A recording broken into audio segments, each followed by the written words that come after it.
Hi, and welcome everyone. I thank you for being here today and for our event, Silenced, How America's Love Affair with the NDA Protects Workplace Predators. This event is part of our Clayman Conversations series, which convenes feminist leaders and gender scholars to discuss current events through an intersectional lens.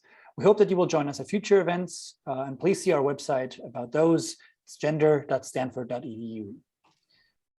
This event is brought to you by the Michelle R. Clayman Institute for Gender Research. Since 1974, the Institute has conducted intersectional gender research, has brought together communities of interdisciplinary scholars, and has endeavored to translate gender research to broad audiences. I'm Adrian Daub, current director of the Institute. In today's conversation, we are thinking through non-disclosure agreements and forced arbitration clauses and their roles in perpetuating inequality, particularly related to gender and race. You may yourself have signed an NDA or a forced arbitration clause as part of your contract. In 1991, when Anita Hill testified before the Senate confirmation hearings for Supreme Court Justice Clarence Thomas, about 4% of American workers had these kinds of clauses in their contract. By the middle of this decade, if current trends hold, that number is likely to be something like 80%. In fact, with your permission, we'd like to do a quick poll. Do you have either an NDA or a forced arbitration clause as part of your current contract, or do you not know? I should assure you that the results will be anonymous. I think you're all seeing the poll. Yes, and it should be currently, obviously.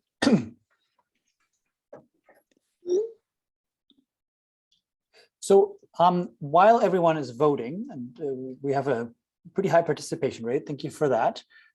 As we'll learn today, those of you who selected I don't know shouldn't feel too bad. Most of us, simply put, don't know. As part of my preparation for this conversation, I tried to find out whether I have one or the other or both, and I have yet to hear back from Stanford Human Resources.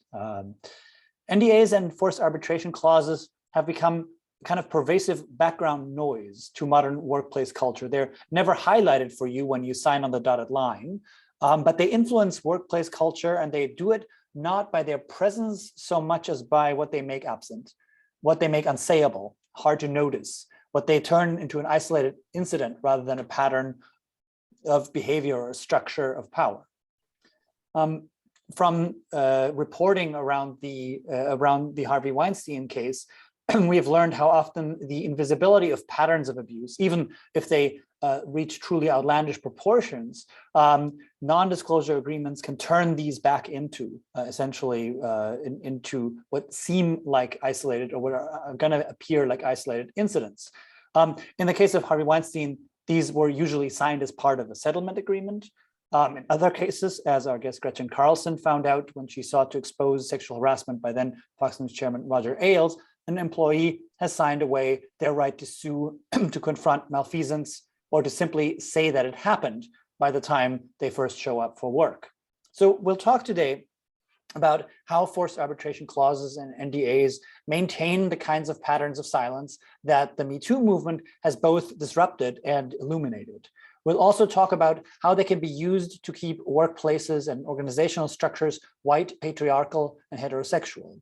While in the last 5 years or so, their danger and widespread use has attracted more and more attention and more attempts at redress, thanks in part to the efforts of people on this very call, we're left with many questions. For instance, how exactly do NDAs and forced arbitration clauses create and enable a discriminatory workplace cultures? How have they evolved over time? How do these agreements and clauses affect employment trajectories, especially among women? What are some of the solutions to the deeply ingrained culture that is reflected and finds its reflection in these clauses? And how can companies be held accountable for promises of change? I really couldn't think of better speakers to address these questions than the three we have gathered here. And I'm deeply grateful to be joined here today by Ifeoma Ozoma, Gretchen Carlson, and Julie Roginsky. Before I introduce our speakers, I should say this is a webinar, a Zoom webinar, meaning you will need to submit your questions via the Q&A function. It is being live captioned right now and is also being recorded. We will post the video to our YouTube channel sometime this week. So if you want to revisit anything, you can do that then.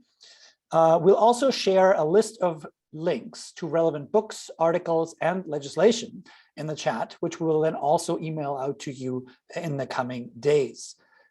Finally, I should point out that our discussion about NDAs and forced arbitration here is not itself private. So while we invite you to engage in a Q&A as much as you would like, please know that this is a public forum and we would encourage you to exercise caution. So without further ado, thank you all for being here today, and now to our speakers. Ifeoma Ozoma is the founder and principal of Earthseed, a consulting firm advising individuals, organizations, and companies on tech accountability, public policy, health misinformation, and related communications. She's a tech policy expert with expertise in leading global public policy partnerships, content safety development, and US federal, state, and international policymaker engagement at Pinterest, Facebook, and at Google. Ifeoma is a co-sponsor of the Silence No More Act. This legislation, authored by California State Senator Connie Leyva, will allow every individual in California to share information about discrimination or harassment they have faced on the job, even after signing an NDA. Additionally, Ifeoma is currently spearheading an initiative that will provide tech whistleblowers with needed resources and leading a project to scale the protection in the Silence No More Act to tens of thousands of more workers via shareholder activism. Ifeoma's health misinformation initiatives have been lauded by the World Health Organization, the Washington Post editorial board, and the New York Times. Originally from Anchorage, Alaska, Ifeoma is an ardent outdoors enthusiast as well as a nature photographer. She received her BA in political science from Yale University. Welcome, Ifeoma. Gretchen Carlson is an internationally recognized advocate for women's rights, whose bold actions against Fox News chairman Roger Ailes helped pave the way for the global Me Too movement. Named one of Time magazine's 100 most influential people in the world, she's the author of the best-selling books Be Fierce and Getting Real. One of America's most successful television journalists, Gretchen has reported our nation's biggest stories for nearly 2 decades at CBS News and Fox News. Since 2017, she has advocated in Congress for the bipartisan Ending Forced Arbitration of Sexual Harassment Act, co-founded the nonprofit Lift Our Voices to eradicate forced arbitration and NDAs, and returned to television as a special contributor to the new People magazine show, People TV. Carlson also hosts a daily straight down the middle news podcast, Get the News with Gretchen Carlson, on Quake Media. Her many honors include the Sandra Day O'Connor Lifetime Achievement Award, NOW's Women of Power and Influence Award, and the Radio and Television Digital News Association's First Amendment Leadership Award. Carlson is a March of Dimes trustees, a member of Women Moving Millions, and supports underserved women through her Gift of Courage Fund. Finally, political activist and advocate Julia Roginsky has long been an outspoken champion of women's rights and issues. A nationally recognized political consultant, Roginsky began her career at a prominent organization dedicated to electing more women to political office. Throughout her career, she has focused her efforts on mentoring and empowering women who seek to become engaged in the political process. She is a former contributor at CNBC and the Fox News channel, where she was a frequent co-host of Outnumbered and The Five. In 2017, she became one of the first women to file a sexual harassment and retaliation lawsuit against the Fox News channel and its chairman. Since then, she has fought relentlessly against non-disclosure agreements and other tools organizations use to silence women from publicly disclosing their experiences in toxic work environments. She serves as an advisor to major corporations, startups and nonprofits, labor unions, and dozens of elected officials, including governors, senators, members of the House of Representatives, and state legislatures. Roginsky received both her BA and MA with honors from Boston University, where her graduate work focused on studying the dissolution of the Soviet Union and its transition from a planned to a market economy. Her passion for empowering women began in college when she spent time working at the Labour Party in London, focusing on policies affecting women in the United Kingdom. She previously served as a decade-long member of the Women's Campaign School at Yale University and currently serves on the alumni board of Princeton Day School, from which she graduated. She lives in New York City with her son. Welcome to all three, and thank you so much for joining us today. Thank you. Well, maybe I'll start things off on it sounds like our audience has some knowledge of the subject from the poll. I'm very impressed by how many of them do in fact know whether or not they have a forced arbitration or NDA clause in their contract. So there are some complex legal dimensions to NDAs and to forced arbitration clauses. And those of us present who are not lawyers might be able to use some brushing up on the basics as we start our discussion. Maybe Julie and Gretchen, could you start us out and explain how NDAs and forced arbitration work in a nutshell and how they are distinct from each other, how they're linked and how they're distinct from each other? Sure. Well, Julie, why don't I take forced arbitration and you can take NDAs? Okay. Julie and I are both co-founders of Lift Our Voices, which we formed about 2 years ago to serve as the umbrella organization for all the advocacy work that I was already doing, Julie was doing, and then we came together. She filed her lawsuit 10 months after I jumped off the cliff at Fox already 5 years ago. And so we shared a similar experience and started to realize that this was a pervasive epidemic on its own with regard to silencing women, people of color, the LGBTQ community within the workplace. And there were two silver bullet solutions that we felt like if we could get rid of would really move the needle towards equity for everyone, all disenfranchised groups, and those would be forced arbitration clauses and NDAs. So I had a forced arbitration clause in my last contract at Fox News, didn't have one prior. I asked my agent at the time, what is this? And she said, don't worry about it, it's becoming the way of the world. Well, the problem is she was right. It is becoming the way of the world. Back in 1991, 2% of companies used forced arbitration clauses in their contracts. By 2024, 80% of corporate America will silence their people with forced arbitration clauses. So what is it? It's basically a way for companies to hide their dirty laundry. So it's a secret chamber. It's a violation of our 7th Amendment right to be able to have due process in front of a jury. And it's pretty much the antithesis of that because you don't get the same amount of depositions or witnesses. There's no legal precedent set in this forum. So we've lost decades of legal findings and case findings because all these cases have been going to arbitration. It's a misuse of what the intent of arbitration was for, which was like a small business dispute to unclog the court system, not to adjudicate human rights violations. And many times the arbitrator list that the company gives you, they'll tell you, oh, it's such a cheaper method and it'll be quicker and we'll get it done lickety split and you'll be on your way. The problem is that the arbitrators come back for repeat business with the company because the company's going through tons of arbitrations, but the employee might just have one experience. And so the deck is against them from the beginning because these arbitrators come back for repeat business when they find usually in favor of the company. 98% of the time, the employee doesn't even go through with arbitration. Why? Because the lawyers won't take these cases. They know that you're going to get maybe some sort of a paltry settlement, and that's that. So it's really hard to find legal representation. And the arbitrators are not a jury of your peers. They tend to be retired judges and lawyers who, sorry for anyone who's on the webinar, but are old white guys. And so they don't look like anything like the people who are coming before them. And it's a way to protect the harassers, the discriminators from anyone knowing what's really going on because it's a secret process. So the person who has the courage to come forward promptly gets blacklisted, demoted, and fired and shunted off into arbitration, never to be heard from ever again. And the predator gets safety because nobody knows what's happening. So they get to continue working there and continue discriminating or harassing people. Does it sound like a good thing for you? I didn't think so.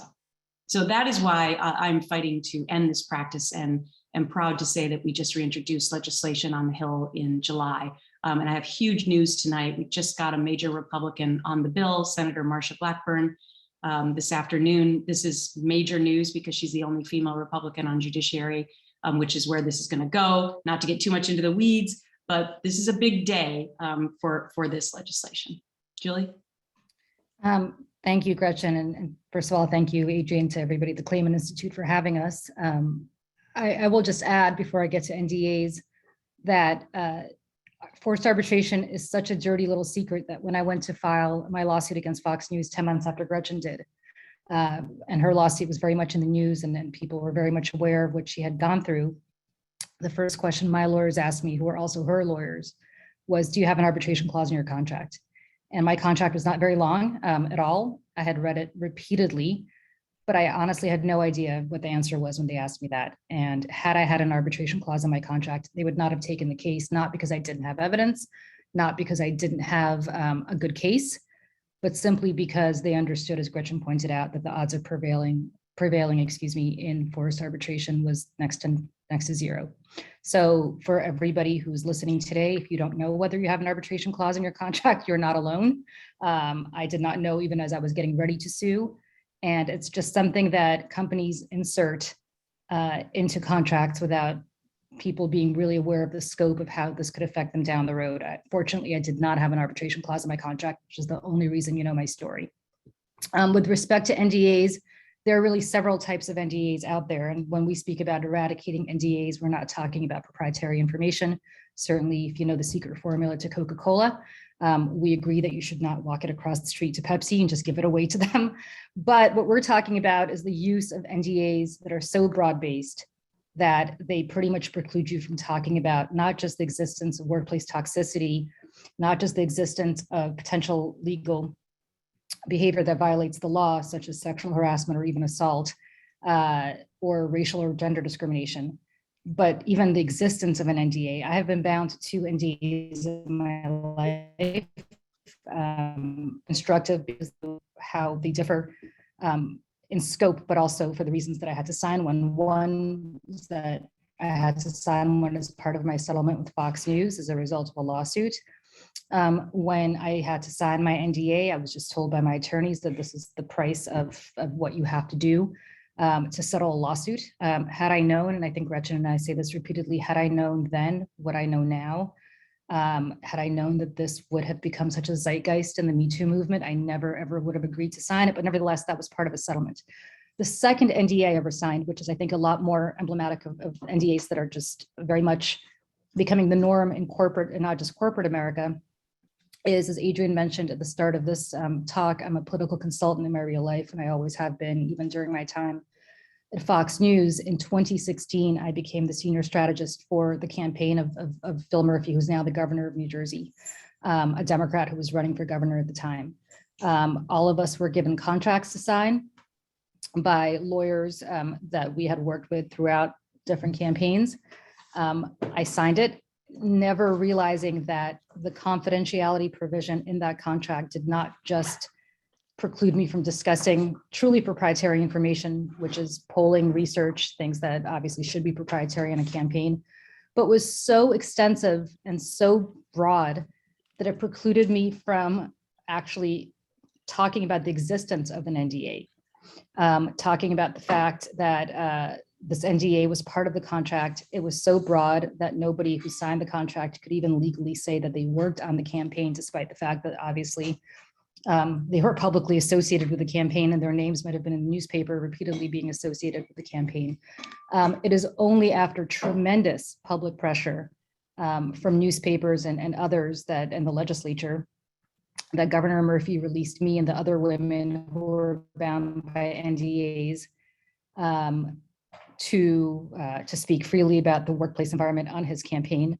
And what is fascinating about that is twofold. One, it was able to expose a lot of behavior that otherwise would have been kept very secret, including behaviors that related to a sexual assault of a young woman on that campaign.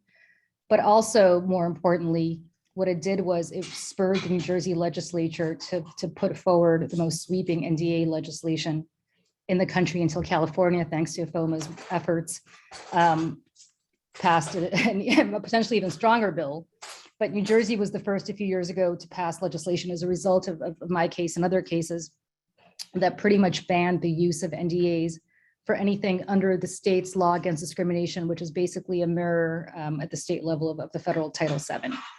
And that it was an earth-shattering piece of legislation. I think it spurred people in California to expand their NDA ban to what it is today.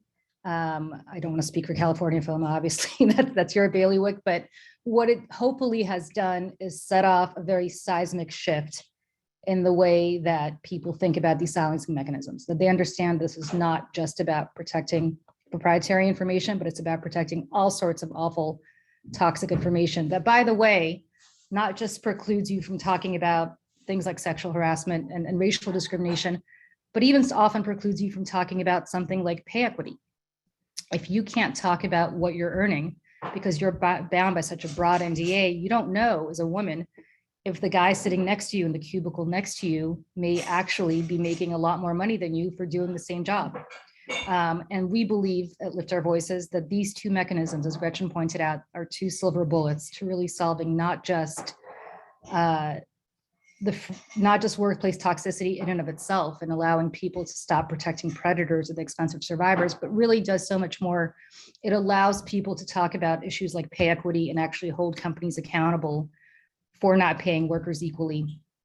Other issues that we've been fighting for years and years and years really will be solved, or will go a long way towards solving, once we allow workers the freedom to discuss all of these issues openly and confidently without fear of litigation or fear of retribution.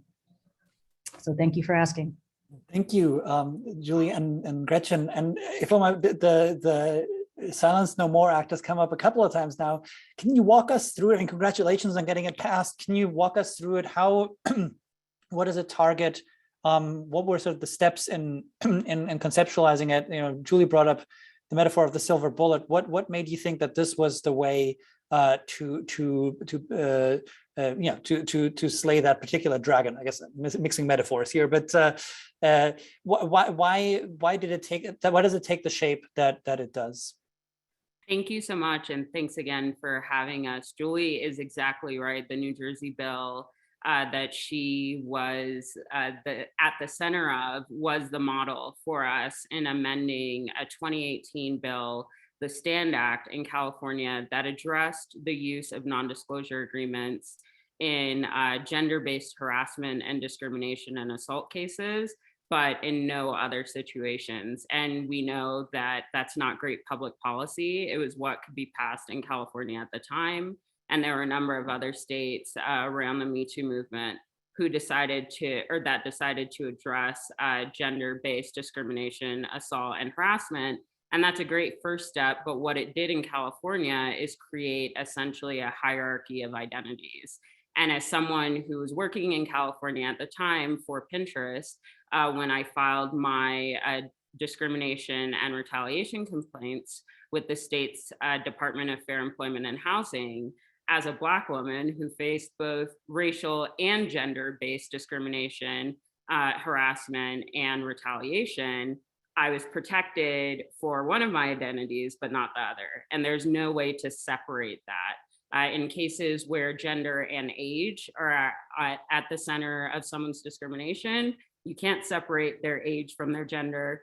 And in this one, we wanted to make clear with this bill, and we're so grateful that the legislature passed it and that Governor Newsom signed it a few weeks ago, that everyone, no matter their intersecting identities, would be protected. What the bill does is it addresses the two forms of NDAs that are used to silence folks. This conversation has mostly been about non-disclosure agreements because they're the prevailing method for silencing folks.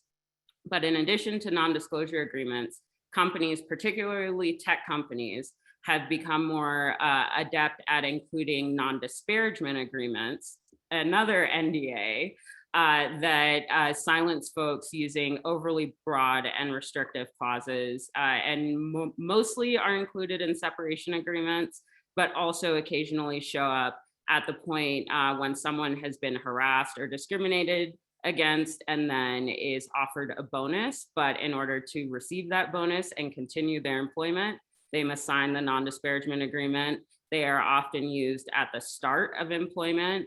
And the way that they're crafted is so vague and so broad. In my case, Pinterest listed out the company's CEO, the company's shareholders, a number of executives within the company were specifically listed, all as people who I couldn't disparage, and disparagement had no definition in the agreement. So as an individual who afterward decided that I wanted to speak up about what I had experienced, which was unlawful conduct, I was not clear what I could talk about. And we just wanted to make clear with this law what workers' rights are, and to include a provision, which is the first example that we've seen of this for legislation around concealment clauses, that actually requires that employers include a sentence in employment agreements that makes clear that nothing else in the agreement keeps people from talking about discrimination, harassment, or other unlawful conduct. Because it's one thing to have legislation that protects people, but it's another thing for folks to understand what their rights and their protections are. Now, in sort of pitching the event, we talked about that we couldn't quite figure out how to describe what is happening with the NDA. We called it a love affair, and I mean, I guess that's a little flippant, but part of it was that we didn't know how to describe, this incredible inflation that Gretchen mentioned in her when she was talking just a second ago. Can you give us a little bit of an outline? How did this happen? How did we get here? How did these, I mean, in your case, Ifeoma, these are companies that are, half my age, and somehow they've picked this up, and workplaces that, the rest of the world looks at as somehow being exemplary, and yet they do something that apparently in 1992, a bank would have looked askance at. So what is it? What has led to this? Anyone can feel free to take a stab at it. Remember what happened in 1992. Speaking of right. intersectionality, is it literally just that? A very brave Black woman named Anita Hill came forward with her allegations against Clarence Thomas, and some companies and some organizations took absolutely the right message from that, but some took absolutely the wrong message from that. And the ones that took the wrong message from that were the ones that said, oh boy, we can't have an Anita Hill situation here at our company. So we have to do everything we can to prevent Anita Hill from coming forward. And let's not forget, if Anita Hill had an NDA, she probably would not have been able to say what she said and come forward in the way that she did. And so companies consistently find new and innovative ways to silence their workers.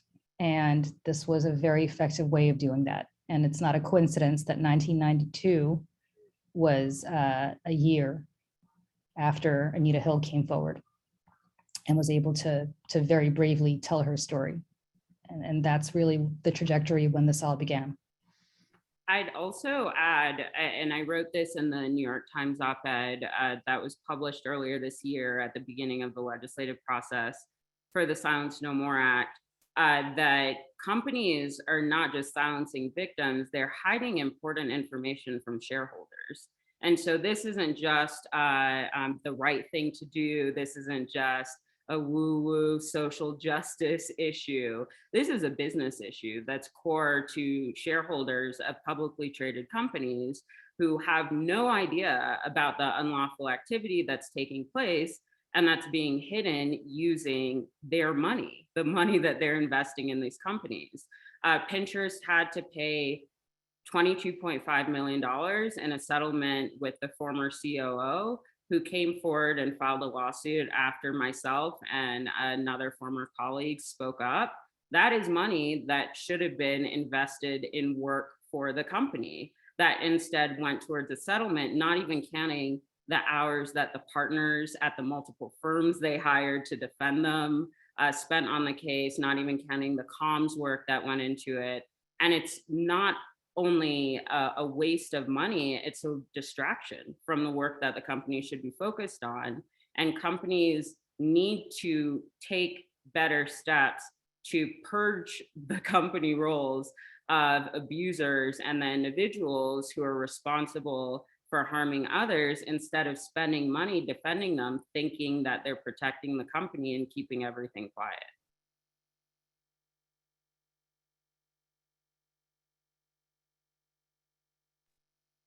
I think you're muted. Yeah, sorry. I would just point also to the fact that research has shown recently that when it's always about the cover up that kills you, right? So when companies try to do exactly what Ifeoma just said, they have a massive market share drop on the first day that a story breaks. And if it happens to be a high level executive that's a CEO or CFO, it's a 6.5% market share drop as opposed to just 1.5%. But we're talking about gazillions of dollars that they're losing. And I echo what she's saying about culturally how we've dealt with this. Like if companies would invest all of that money, not waste that money in payouts, and invest in the way in which they handle this culturally and be more transparent and open from the beginning, imagine how much more successful they would be. And I know that Ifeoma, you and I and Julia are on the same mission now that we're getting to shareholders and investors. We're going before them and we're opening their eyes to not only should there be more women and people of color on boards, but companies should also not be able to silence their workers. And case in point, I know you have other examples too, Ifeoma, but I went before the Goldman Sachs annual shareholder meeting at the end of April because I'm a shareholder, but also got together with a group of people to make them put or ask them to put on the ballot a provision that they would have to examine their use of forced arbitration. Not surprisingly, the Goldman Sachs board voted unanimously against us. However, during the meeting and all the votes that had come in prior, it was stunning because 49% of shareholders said that they agreed with us. And that is a sign of the times now, where people are much more educated on this issue and investors and shareholders don't want the rug pulled out from underneath them. And they believe that companies should be accountable for this. So 3 weeks later, Goldman reversed their stance and said that they would examine their use of forced arbitration. Now that's as far as you can go with the proposal. Unfortunately, you can't ask them to actually eradicate it. But once my law passes, they won't have a choice anyway, and neither will any other company. I mean, it's so striking to me the way, I mean, Gretchen, you brought up earlier that it also that especially forced arbitration kind of creates this lack of precedent. It almost feels like, you know, we're having to open the lid again on this and sort of do things that should have been done in the 1990s because it's just sort of been it's been sucked into this weird vortex where there is no there was no expertise developed, there were no formats developed, there was no there were no there's just no culture around it because it was sort of memory holed by use of these 2 or 3 companies that do these arbitrations. Can I ask? So we're going to get to that. We had a question in the Q&A, which I want to get to in a second, about just how broad these is, and people. And I think you've all 3 alluded to the fact that you all happen to be at a certain kind of company, but these are really by now obviously extremely widespread.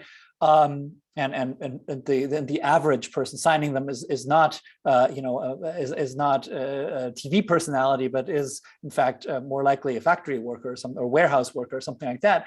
But I do want to ask: are there? Can we speak about specific things that are specific to one field or another? Is 2 of you come out of the media field, another comes out of the tech world.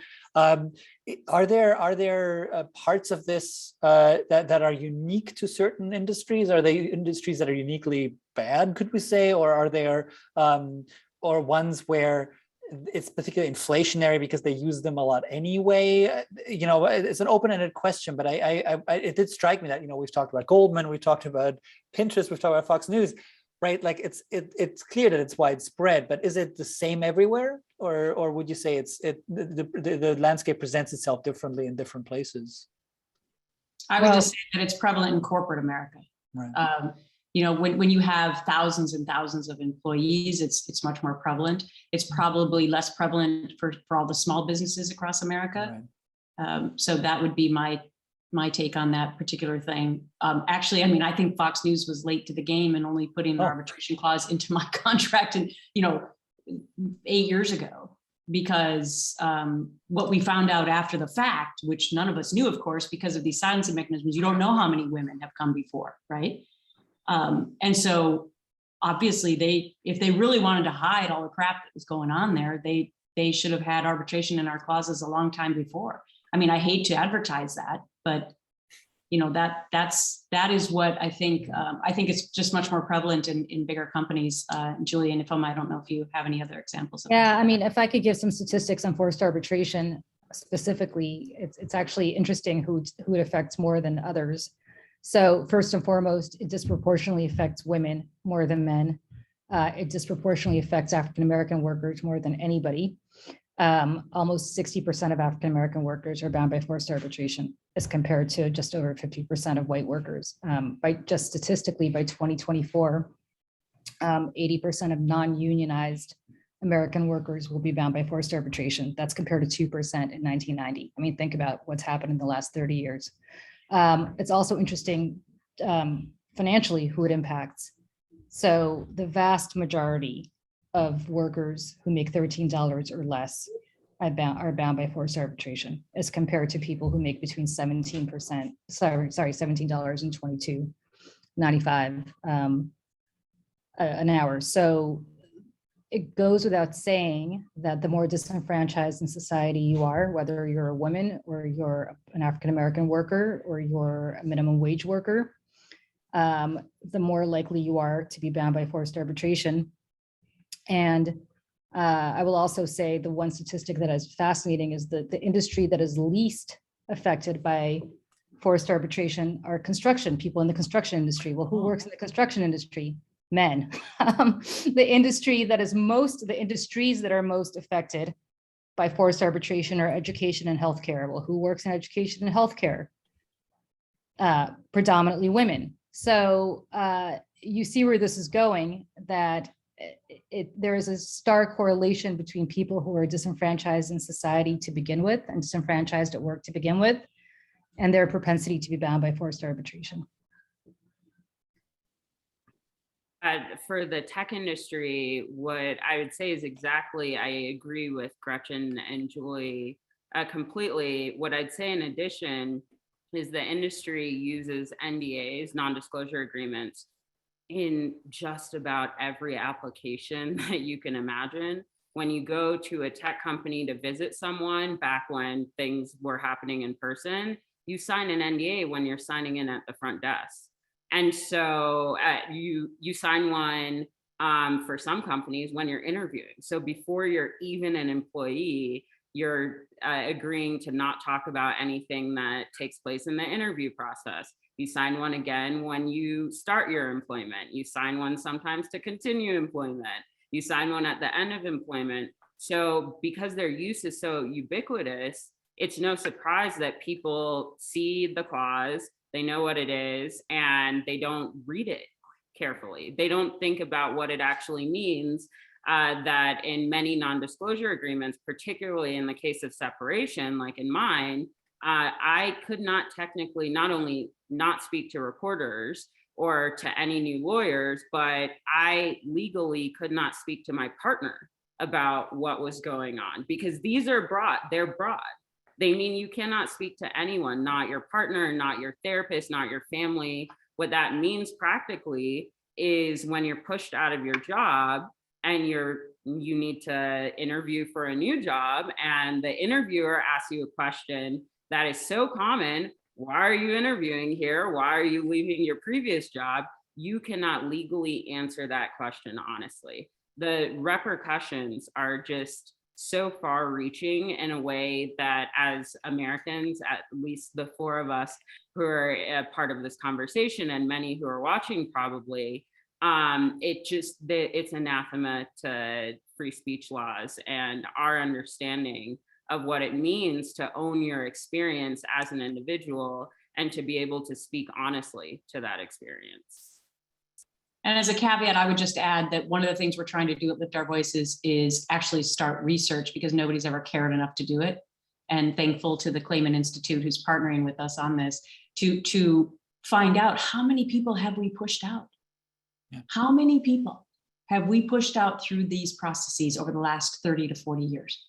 We know that it's thousands because Julie and I have heard from them, but could it be millions? And the other horrendous thing is that of all those people that have reached out to us, as Ifeoma just said, they never work again in their chosen profession, because it's impossible for them to be employed when they can't say why they were a VP at a company for 15 years and now they suddenly don't have a job, and why are they leaving?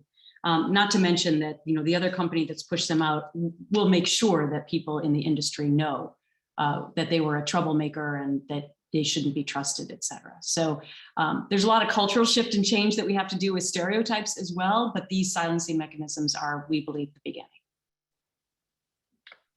I mean, two things that really strike me about what you were all saying is that obviously there are many ways in which these kind of clauses are open to abuse, but it's really striking how clearly they really are targeting what we would today think of as Me Too events, right? And I was thinking, I mean, Julie, I didn't know about the construction industry, but that strikes me as completely absurd, because construction workers, might have a lot of grounds to sue employers, right? I mean, like, there are things falling constantly, people hurt themselves all the time. I'm much less likely to sue my employer for physical damage I have sustained in this office than if I were to, lug 2x4s. And yet it's probably more common among people who sit in a kind of chair that I sit in than it is, in a field where, let's say, litigation kind of would make sense. So the gender component was never hidden here, right? It's always been at the surface. Is that right? Well, yes, and to Ifeoma's point, which is, I think, such an important point, it's the gender component and it's the racial component, and I don't want to discount the fact that, as she pointed out, and she's very right about this, the intersectionality of this is particularly important. It is women and separately Black workers, regardless of gender, and that's not a coincidence. Yeah. That's not a coincidence. So, as Ifeoma pointed out, if you're a Black woman, you're really in for it statistically. And so, the reason I bring it up is to say that by design, it means to disenfranchise, and also people who are minimum wage workers or just barely making above minimum wage. By design, it is meant to keep down the people who already don't have the legal recourse or the financial resources or just the societal standing to be able to fight back. It's not just, Gretchen and I always say Gretchen and Julie will be fine. I mean, look, we are who we are, right? But it's the people who truly don't have a voice who are being the most marginalized. It's not just stories about famous news anchors or people who worked for Harvey Weinstein and very or famous actresses, for example, or people who made a lot of money in tech, or it is all those people, but it is predominantly right those who are most disenfranchised among us, which just goes to show how huge the scope is. I mean, if it could happen to us, it could happen to anybody. And that's what people have to realize. Yeah. So one question that an attendee already asked that I think might be worth spelling out in detail here, I think you've implied it, but because you've been, we've all four been steeped in this material for quite a while, it might be they're making explicit. Someone asks, how have courts viewed the enforceability of arbitration clauses and NDAs in light of their ubiquity and the lack of employees' bargaining power? How have courts dealt with challenges to these? So I would love to hear Gretchen and Julie's answer to this as well, but it almost is like you read my mind, because on top of what Julie was saying, one of the things I was thinking is I've had probably hundreds of conversations about NDAs in the last year, particularly since the bill was introduced in California.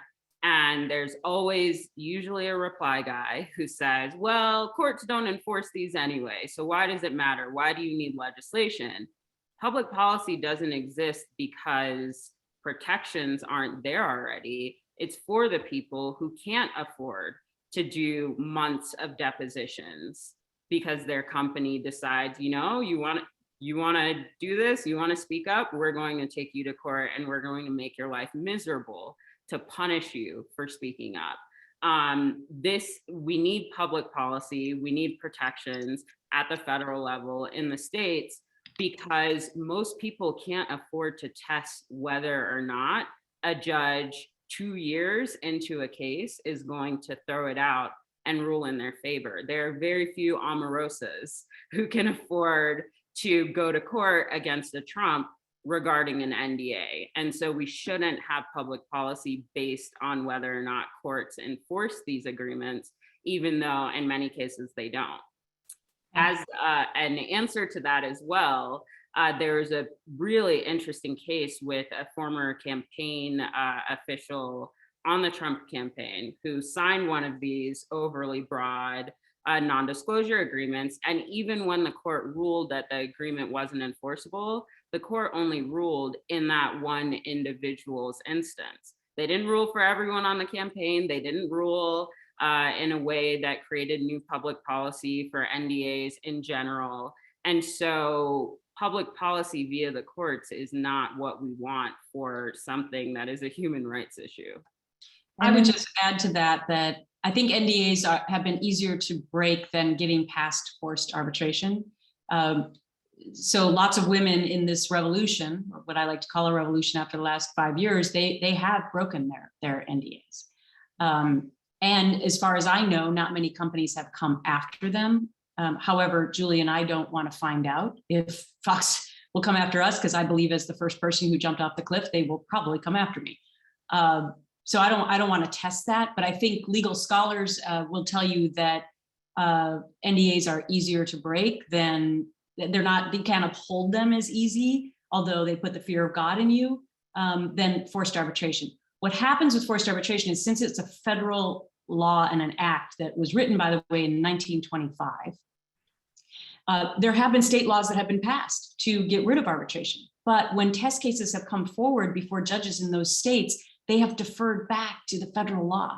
And so it's essentially as if these laws have never even passed in the states. And it's really disappointing, but and some judges don't even agree with it, but they have to do that because of the legal precedent, which is why I become so emboldened to pass the federal legislation, because then it really becomes the law of the land and it becomes a carve out to the Federal Arbitration Act.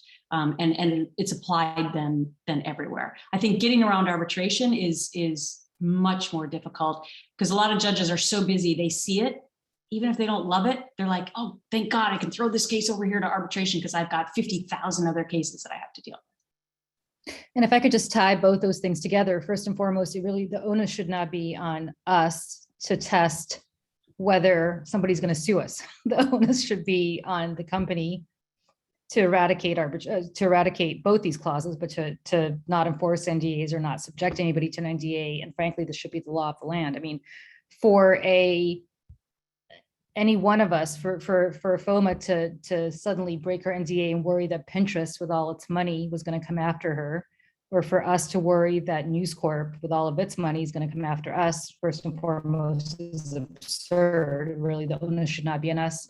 Second, to Ifeoma's point about Omarosa, what's interesting about her case is she took on Donald Trump and got released from her NDA, but she did it in arbitration.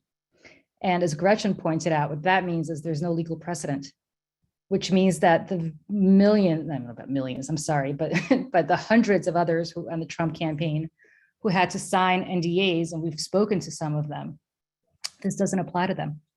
They would have to find their own arbitrator. They would have to resolve all of this through arbitration. And what are the odds that the next woman or man in the Trump campaign gets the same arbitrator or the same type of arbitrator that Omarosa did? She might get an arbitrator who says, no, you have a contract, you signed it, you can't break your NDA. And so that's the pernicious effect that you have with arbitration. There is no precedent, even in the same company, even in the same environment like there is for the Trump campaign. And just since we're talking about process here, and I'm not a lawyer. These are binding arbitrations. So unless there's a formal mistake, right? Like the arbiter happened to work for your employer, there's no way to appeal these, is there? No appeals. Yeah. I mean, except if it's like, absolutely roguish behavior or something like that. Even if it is roguish behavior. No. Really? Oh my goodness.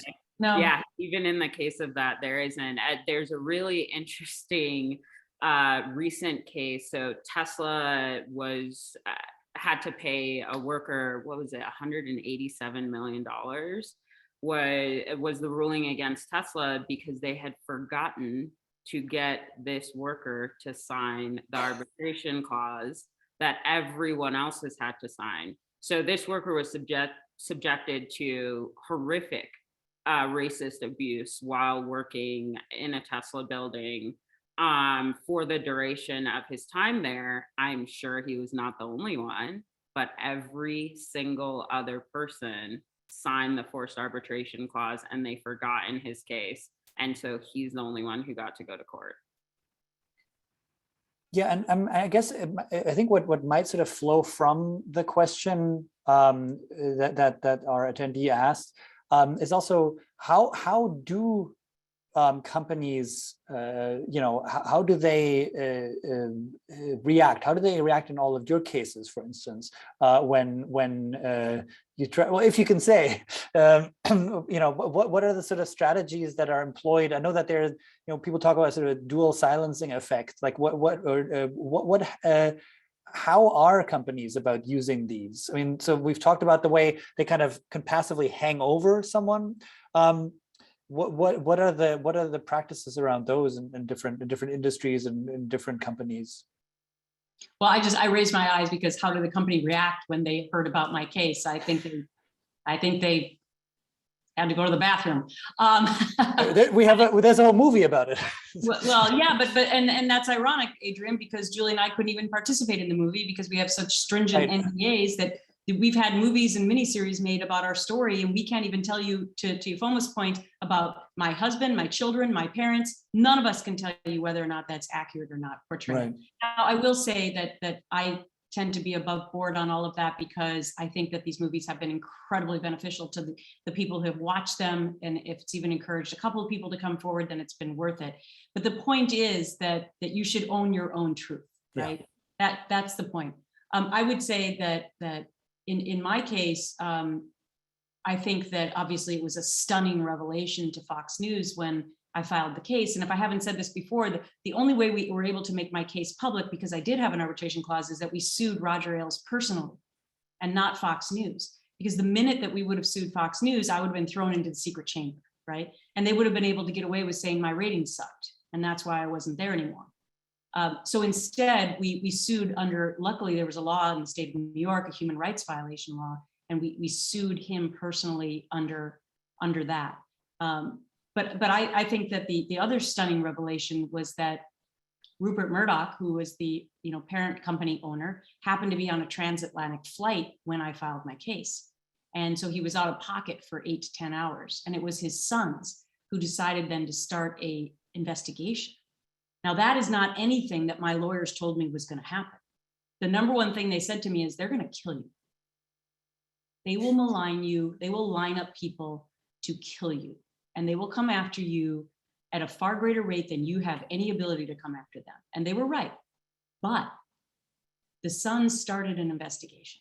And that was key to this entire movement, because within 2 weeks, even when other women at Fox told 20% of their truths, Ailes was out.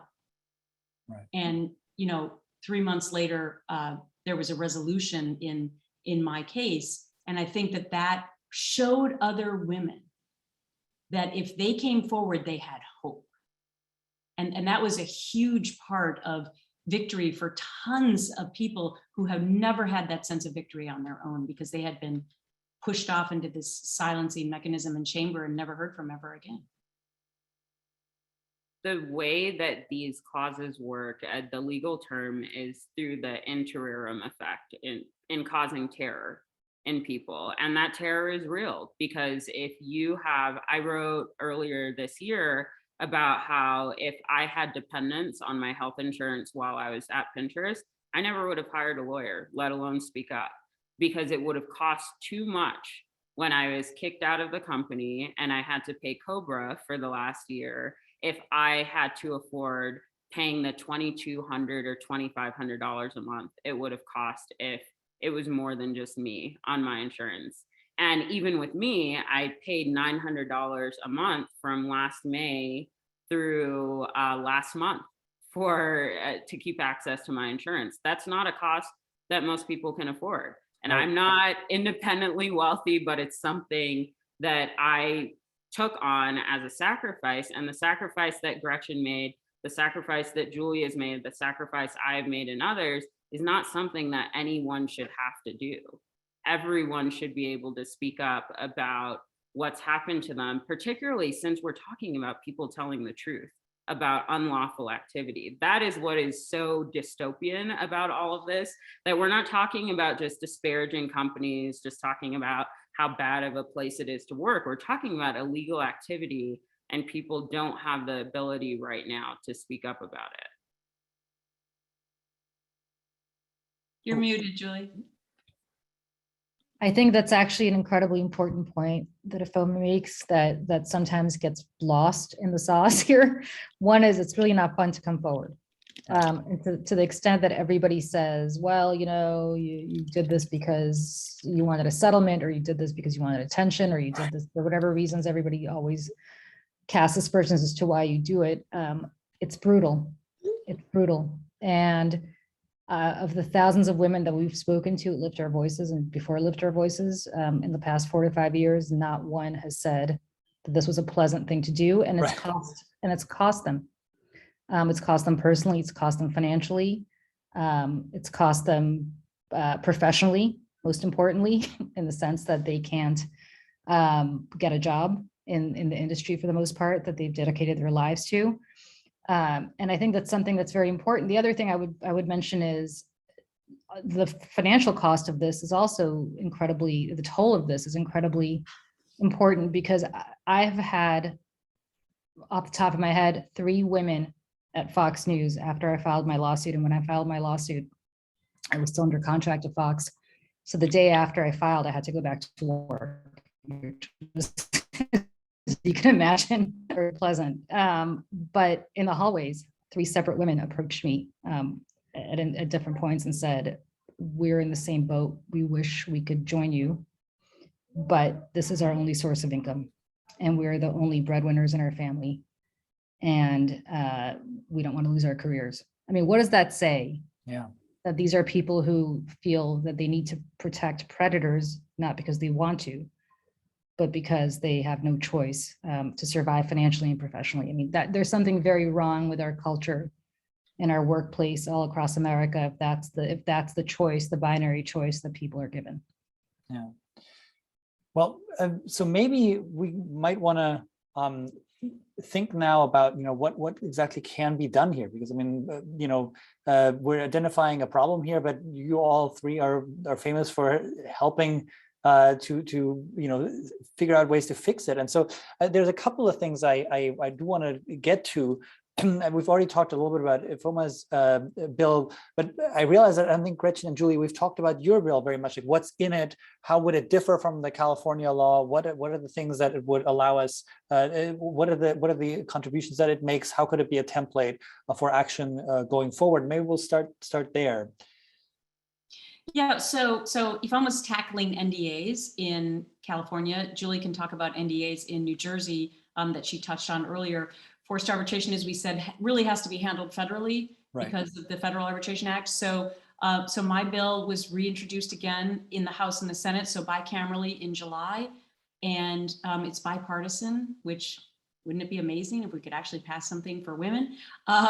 And because in these hyper political times where we're not agreeing on anything, we really believe this is an apolitical issue because it happens to both people in Republican, Democrat, Independents.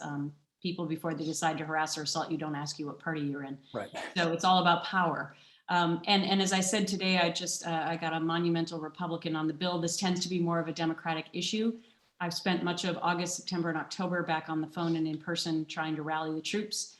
It will likely pass in the House because it's democratically controlled right now, but the Senate, I need 10 Republicans. And so I'm trying to tick them off one at a time, not in a bad way. I mean, tick them off as in check the box. I don't want to tick them off. But it's really, really exciting because when you start to see the momentum and realize that this bill is going to what's called markup next Thursday, which means that it's going to the Senate Judiciary Committee, which is a huge step, powerful committee. They're actually going to be talking about this and potentially voting on it next Thursday. And if I come out of that with big bipartisan support and a yay vote, then it would be up to the leader, Senator Chuck Schumer, to bring it to the floor. And hopefully he would do that before the end of the year. And listen, if this becomes the law of the land, this will be arguably one of the biggest labor law changes in the last 100 years. Let me also add how, and I can brag about Ifeoma because she can't brag about herself. What an accomplishment! What she was able to accomplish in California is just amazing. And I'll just give you a few examples. We've been fighting in Massachusetts now for well over a year to pass a much weaker NDA. And this is Massachusetts, by the way, which people, I'm old enough to remember the Michael Dukakis 1980 campaign when everybody referred to it as the People's Republic of Massachusetts. Well, not so much, because even in a state that everybody thinks is as liberal as Massachusetts, we've been fighting now for over a year to effectively just ban NDAs just when you're using taxpayer dollars to settle a case.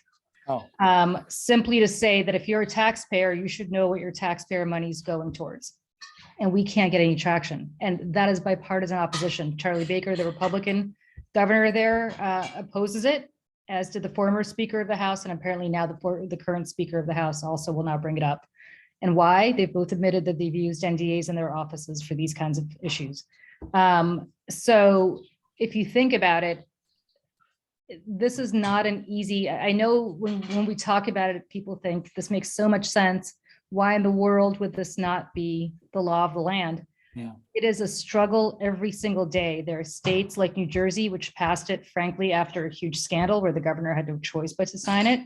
There are states like California, where again, took another huge size shift to bring attention to this. But this is not something that people naturally, or I shouldn't say people, that politicians naturally look at and say, okay, this makes perfect sense. It's the right thing to do. There are a lot of forces that want to keep the status quo for obvious reasons. They want to protect dirty laundry and they want to hide it. And so protect big business. I mean, protect big business.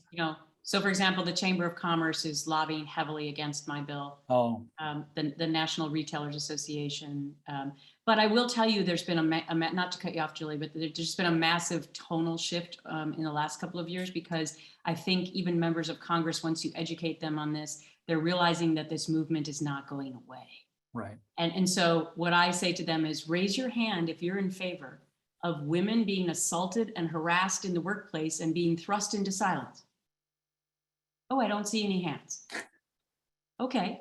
So then we should all come together to change this. And so I've seen a massive tonal shift, especially amongst some Republicans in getting on board with this. Not to cut you off, Julie. Well, if I may, Gretchen, that actually gets us to another kind of interesting question. So you're all sort of taking legislative avenues to this, and I think you've made very clear about how the forced arbitration, in the case of forced arbitration, really it has to be federal, not even just at the state level.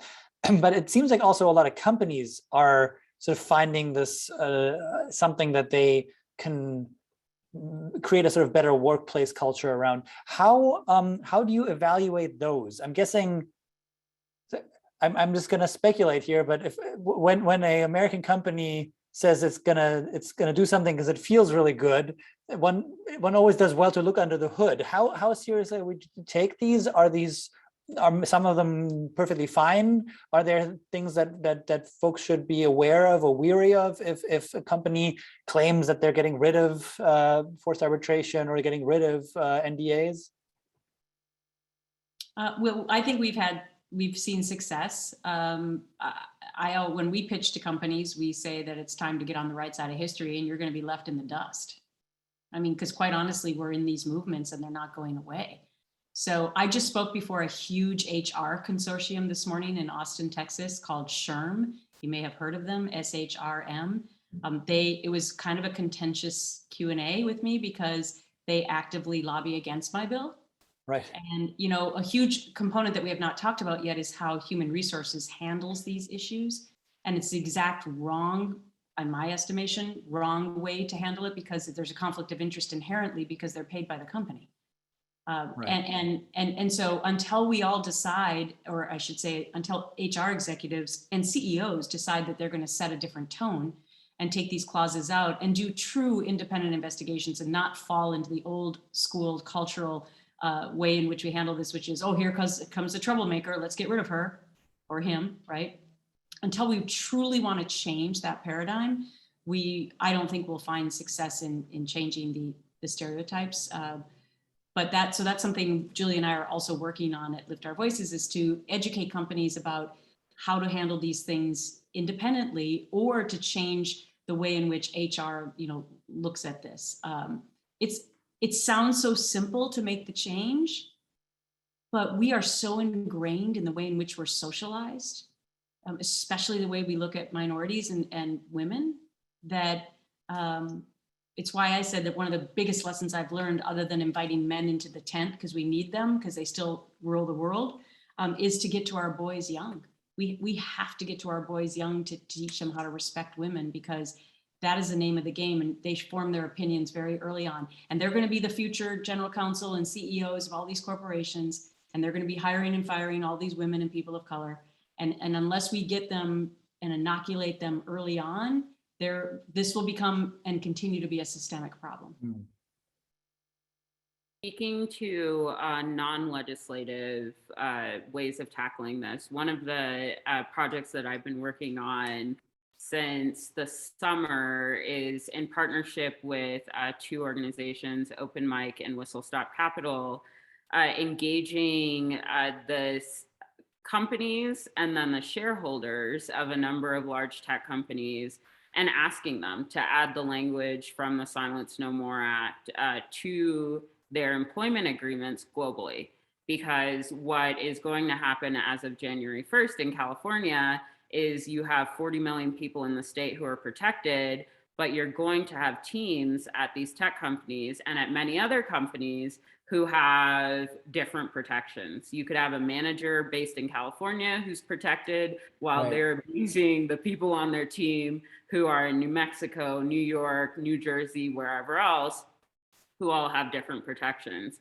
And so we're asking the companies to engage with us. A number of companies have agreed to so far. And for the ones who haven't, we're filing shareholder resolutions against them. And the first one that we filed was against Apple. Apple's legal strategy is fascinating to me, honestly. One of the most aggressive that I've seen for a company, and that's saying a lot.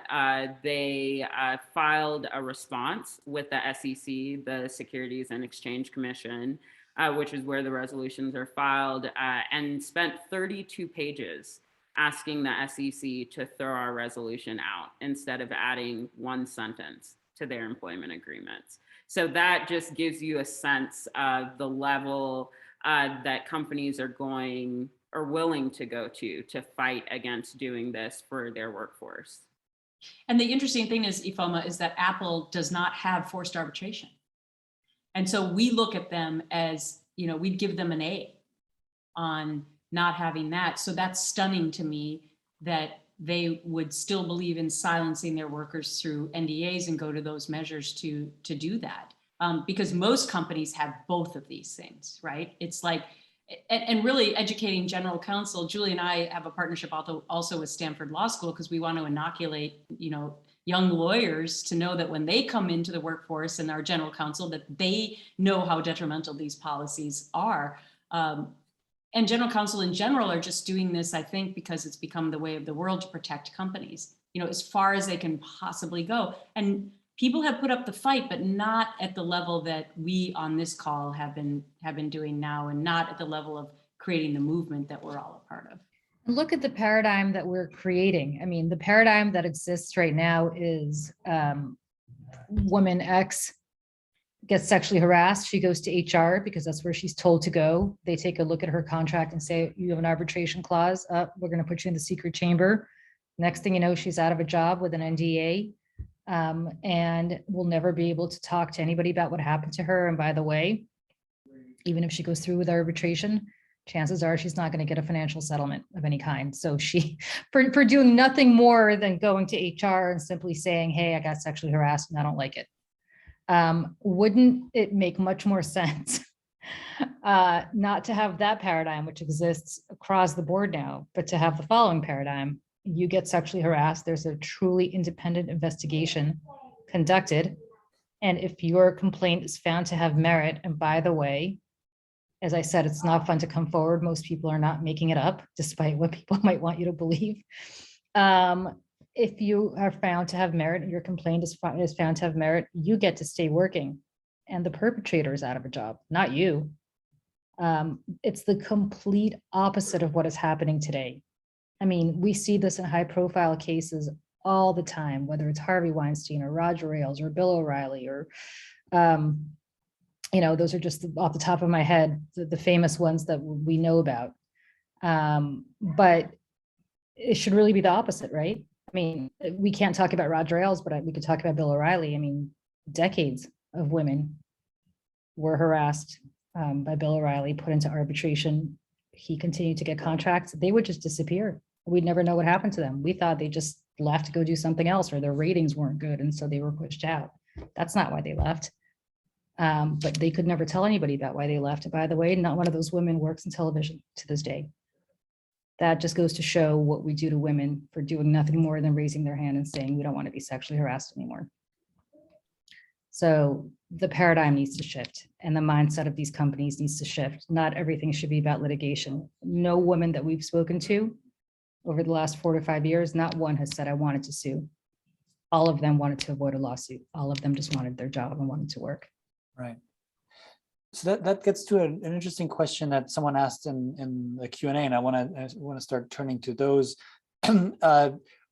Sort of what can we do on an individual level? This question is, until legislation changes the use of these practices, is there anything that an individual can do when presented with an NDA or forced arbitration? Are you stuck, or are there ways to push back even now? And I mean, I'm guessing, Julie, that what you're describing as a kind of this change in mindset might come about exactly in that way, that people sort of say, I won't sign it like that. What happened? Is that possible? What would happen if someone were to try that, or are you really stuck signing this? Well, I think people have I'll point to the Google walkout as an example of the power of one employee who is a strong woman, Tanuja Gupta, who came up with the idea. And what were they protesting? Forced arbitration clauses and payouts to predators. People remember the Google walkout, but they don't remember what they were protesting. That's what they were protesting. And it was her idea. It turned into an international day of men and women supporting her and walking out on the job. So what did Google do after that? Begrudgingly took out forced arbitration clauses. So I think it shows the power of the voice. And this is what I say when I, before the pandemic, traveled around the country speaking to people, is that you do have power in your voice. And even if just a couple of people get together and go to HR and say, why do we have these clauses? Could we have a public discourse about why we have these clauses? Is there any way to get rid of them? Now, the interesting thing is, just to show how pervasive it is, Julie and I, since we formed Lift Our Voices, we've signed a lot of contracts with different groups and contractors, et cetera. There's always an arbitration clause in an NDA. Every time. And every time. And we look at it and we go, are you kidding us? Because we are not. You know what we do, right? It goes to show you how pervasive it is. Yeah. Because even with people who are advocating against it, they put it in our contracts. Now they take it out for us, but would they take it out for a person who's not doing this on a full-time basis? Probably not, because especially in this job market, there's 50 people standing in the line behind you who might sign it. So I don't know if anyone else has any thoughts on that, but we're still trying to move the ball forward to educate people to know that they do have a voice and that they can make a difference in coming forward.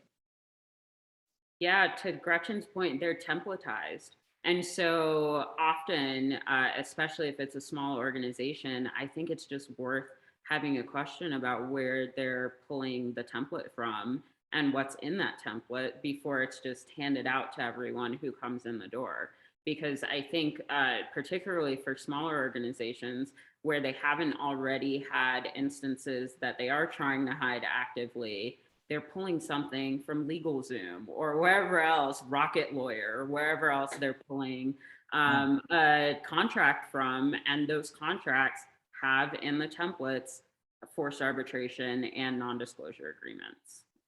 I'll give you a good example of young people that really were able to effectuate change, because I think normally you think, well, if you're an established person in your field, you have the ability to leverage and to negotiate. Like, for example, I'll never sign another contract that involves either arbitration or NDAs, but I have the leverage in my field to be able to do that because I've been around a long time. If I'm a 22-year-old who's applying for her first job and I've just negotiated salary, I've negotiated benefits, it might be a little harder for me to then say, oh, by the way, I want you to get rid of forced arbitration, huge company, because I'm not going to sign it. Chances are there's 20 people behind her, as Gretchen said, that will sign it.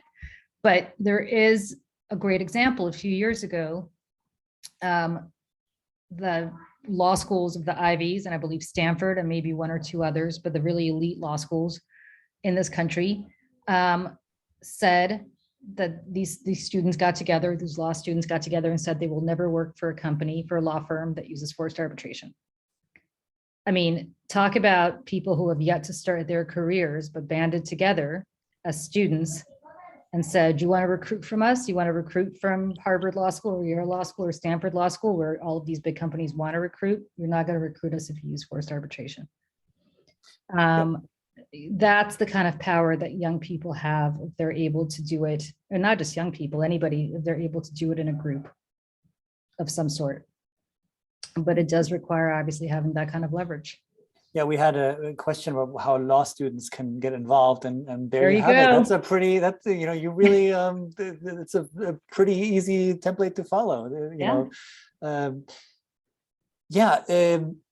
there things that, are there sort of questions that, or are there misconceptions that you think people, you know, what's the information side of this, I guess? What are the misconceptions that you sort of keep encountering about forced arbitration clauses and NDAs that you sort of wish weren't there? And you think, well, gee, I think the people targeted by them would, you know, rise up in actions like you were describing with this kind of Ivy Plus law school, or you know, the Google walkout much more readily if they knew that this was true of these. What are things that folks that are watching us right now might want to take home and tell their friends in case they don't quite see what the issue is? What are some misconceptions that you encounter that you think we need to do away with?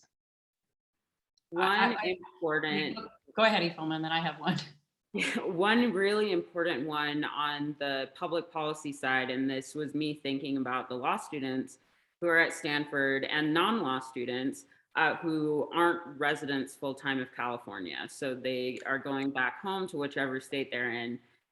Take the bill and ask your state legislator to introduce it in your state if you don't already have protections there. But the argument that we got repeatedly, even from people who said they were supporters of individuals being able to share their stories, is would this lower settlement amounts for victims if the company could no longer pay for their silence? What companies are paying for is a release of claims. They don't want to be sued going forward. They want to make sure that you cannot sue them going forward because they know that whatever happened is legitimate, no matter what they say after someone speaks up. And so in protecting people by not allowing the use of a non-disclosure agreement in the case of discrimination, harassment, assault, or other unlawful activity, the company still retains the right to protect itself from suit going forward. Right. And that's a really important piece, because what companies and the Chamber of Commerce and others started to do is say, oh no, we love victims. We want to support victims. We want to make sure they can get the maximum amount. And what plaintiff side lawyers have seen since 2018, when the STAND Act was passed, is in cases of gender-based discrimination, once you remove the NDA as part of the negotiation, it's just off the table. And so you discuss everything else, you negotiate everything else, but it's gone. And it has not lowered the amount that victims are receiving. And it has not reduced the number of times a company still wants to pay out a severance to get that release of claims. Yeah, and I would just add to that, that there are lawyers in the field, unfortunately, who fight against us as well to get rid of NDAs, because that's their bread and butter, right? They think that they're going to get a bigger settlement. It's such an old school way of looking at it. And so we really have to try and change that perception. Our lawyers, Julie and my lawyers, are fully on board with us with eliminating NDAs. As one of them says, she would like to just go out of business from having to do these kinds of cases. I would just say that another misconception, and I hear about it all the time, is that companies are fearful that if they get rid of these clauses, they're going to have this huge increase in litigation, right? And I would say a couple things about that. First and foremost, as we've said earlier tonight, that it ain't fun to come forward. So people are not just going to suddenly be like, oh, yay. And by the way, they probably wouldn't even understand that they don't have arbitration or NDAs anymore, but they're not just going to suddenly like have a free for all and come forward with cases. Second, there's been scant research done, but some done that with Capital One and Bank of America, when they took away forced arbitration clauses, that they did not have an increase in litigation. So that's one of the things that we're trying to raise money at Lift Our Voices for, is to conduct more of this kind of research. It's so powerful to be able to show companies that you're exactly just assuming something that's going to happen that might actually not happen. But I would say that that's the number one thing. Companies are fearful of litigation, class action lawsuits. Again, it's back assward thinking, because if you actually invested your money in having a more healthy workforce where you get rid of the bad apples instead of the people who come forward, then you wouldn't be thinking that way anymore. So we're lobbying for future CEOs and GCs who see it our way. And we should add, I mean, that's another one of these interesting things, right? That part of what might drive public perception of this is this idea that America as a whole is becoming more litigious, which the data, I believe, does not bear out. The number of lawsuits is fairly steady, slightly dipping, I believe, for the last 30 years. But this idea that, like, yeah, you would open Pandora's box, and then a burger would cost $20, and the courts would be clogged. Clearly, it must animate some of this. That makes a lot of sense to me. Yeah. In terms of, so we have a lot of people just kind of cheering you on in the Q&A, very excited about the work, bringing up, really terrible stories from across different industries, and informing us that Stanford University apparently does use NDAs, at least if there's severance involved. Don't know about forced arbitration. So I learned something about my employer here today. And I guess the other thing to think about is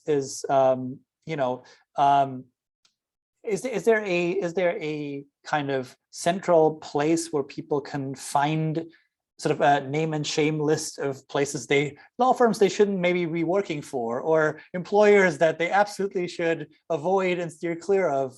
You have such a thing, and if so, how can our viewers today access it? The opposite would be a shorter list. Right. Okay. Yes. But we're at Lift Our Voices, we're actually wanting to compile that exact thing that you talk about, Adrian, because there are a lot of rating systems out there that exist right now for companies, and they're basing them on really great things like, flex time and paternity leave and other things that are really, really important, especially for women and other disenfranchised groups. However, nobody is rating companies using our metrics on this call. Right. And so unbelievably, a lot of companies that are getting amazing press for being so much for gender equity and all this, they'd actually get an F from us. And we think that would be groundbreaking, to be able to suddenly evaluate companies using our metrics, which is the new way of the world. So that's another major project that we're embarking on at Lift Our Voices, which we think would be incredibly important and that people would pay attention to. So just to keep you updated on what I'm learning about my employer, Emma Turkov, who's one of our Clayman researchers, tells me that apparently forced arbitration is also part of standard work agreements at Stanford. So yeah, I'm learning a lot here. One question that I think would be really helpful to sort of, I think we close on would be, you bring up that you know, the perception here can often, right, we all kind of gasp when Apple comes up because we think, oh wow, it's such a wonderful place to work apparently, and then here we are, right?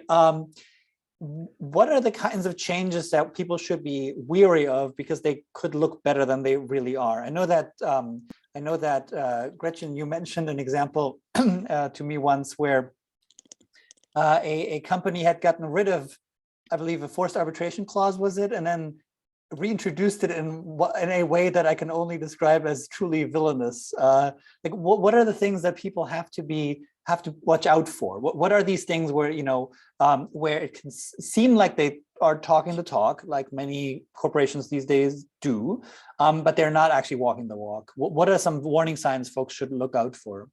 Yeah, so sometimes it's just in your contract, which is eerie enough because people don't understand what it means, but it's right there, you know, boldly. Sometimes it's way at the bottom of the page in fine print. Sometimes it's in your employee handbook that is updated and you sign off on by simply clicking on an email. Sometimes just by clicking on an email, you're agreeing to forced arbitration, unbelievably.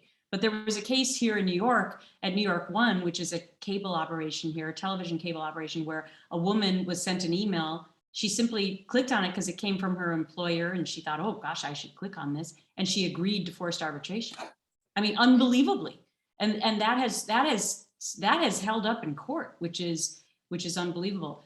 Some companies have a 30-day opt-out period. So they go out and publicly say how wonderful they are because they don't use forced arbitration. However, they do use it to force you into it if you don't go to HR within 30 days of employment and say you want to opt out.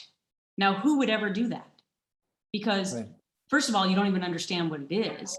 Second of all, something happening to you that's bad within the first 30 days would be highly unlikely. So by the time you realize you're being racially discriminated against or sexually harassed, you're a year or two into your employment, and now it's too late because now you're into forced arbitration. So it is, there's a lot of games that are going on out there where companies are trying to get the goodwill of people to think that they're operating with so much equity, and actually the truth of the matter is not that. It's so fascinating that you mentioned the 30-day opt-out, because Apple is one of those companies. I reviewed 2 days ago an employment agreement that they would have issued in the last 2 years that had exactly that 30-day opt-out. And they're claiming that they no longer use forced arbitration because technically it's an employee's choice. Interesting. Yeah. That's amazing. I mean, so I think that might be a good place to leave it. It's I think what it suggests is that that folks need to be vigilant, that we need to direct people to your organizations and hope that we can change the legal framework here. And as Jennifer Fried, who wrote a rather lengthy comment in the Q&A, points out, the fact that this is about taking away narratives and perception of sort of stories about the self, about what happened to someone as told by themselves. One of the very important things I think we do have to do is just, uplift voices, uplift stories, and ensure that these kind of almost technologies of narrative decohesion, I would almost call it, right? Where sort of you can't tell what you want to tell, that they sort of can't work or don't kind of become as effective as they have been since 1992. So thank you so much, all three, for the work you do above all. I mean, for being here, that means a lot to me, but I think the work that you do is just so important and spectacular. And as was indicated, the Clayman Institute is very interested in this research and is is helping along with it, and we're so proud to be joining you in that effort. But for now, thank you for everything you've done, for your courage, and for discussing it with us today. And I really can't tell you how excited we are to have had you here today. And thank you for everything that you do. Thank you so much for having us. Thank you. Thank you all. And thank you. Just thank you to the audience too for being here today.